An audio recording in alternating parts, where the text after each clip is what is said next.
险了。This line and the 我们现在来到了保加利亚最著名的景点里拉修道院，这里也是被列为世界文化遗产之一，在保加利亚里面是最多游客的一个修道院。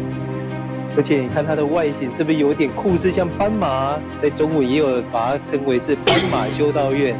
这个修道院已经有1000多年的历史了哦，我们进去看一下吧。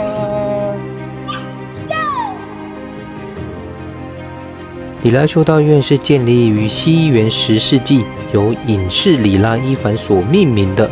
这里位于首都索菲亚往南117公里，大约2小时的车程。位于里拉山脉的深山中，有个美丽又庄严的修道院，也是保加利亚最大最重要的宗教圣地。在修道院里面，与我们见过的东正教一样，都是非常的金碧辉煌的摆饰。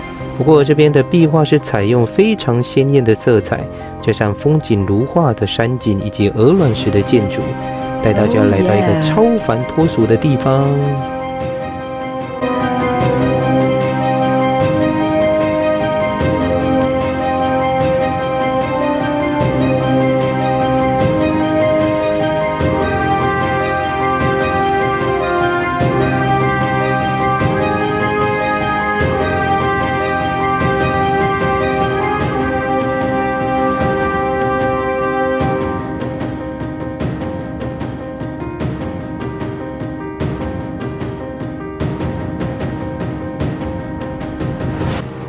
这个修道院它是这样一个周围围起来的，就像堡垒一样，而且它是整个是用鹅卵石下面去做成的，非常的坚固。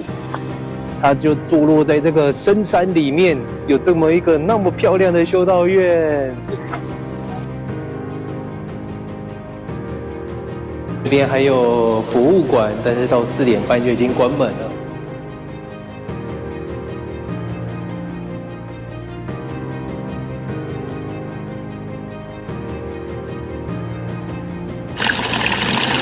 这里可以喝水的，用这个汤匙的。我们要喝水啦！好好喝啊！他们这里是许愿下面，对，才都有一些钱呢。对，只要这样喝就好了。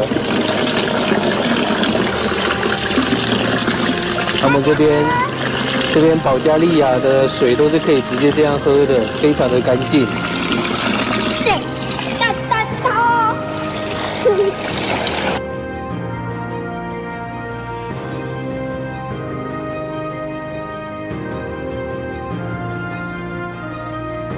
看一下这整个建筑啊、碉堡啊，还有像这个很像瞭望台的，全部都是用鹅卵石下去做成的。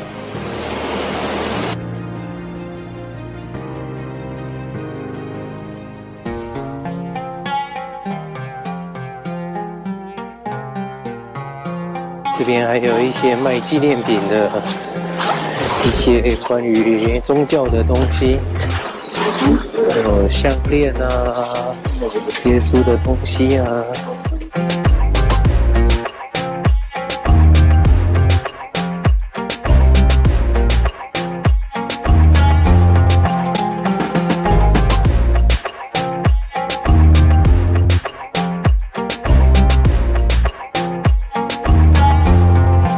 下了1个礼拜的雨，刚好我们来了里拉修道院这边就停雨了，真的是太幸运了。外面这边也有一些小商店卖一些纪念品的，看一下这个纪念品店有什么。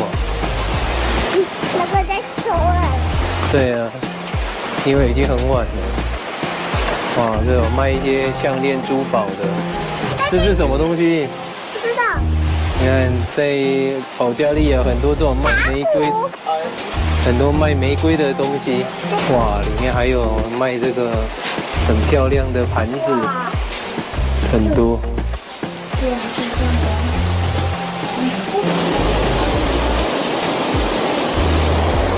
就在教堂的旁边，就是一个算是护城河一样。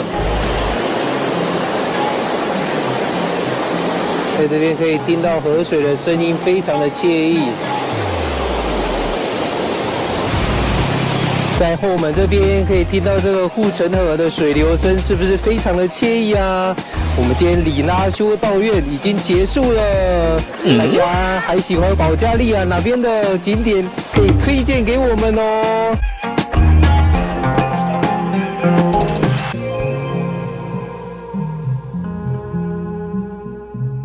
喜欢我们频道的朋友，麻烦帮我们按赞、订阅、加分享，以及开启小铃铛，日后会有更多有趣好玩的影片跟大家分享哦。Please like and subscribe. Bye bye.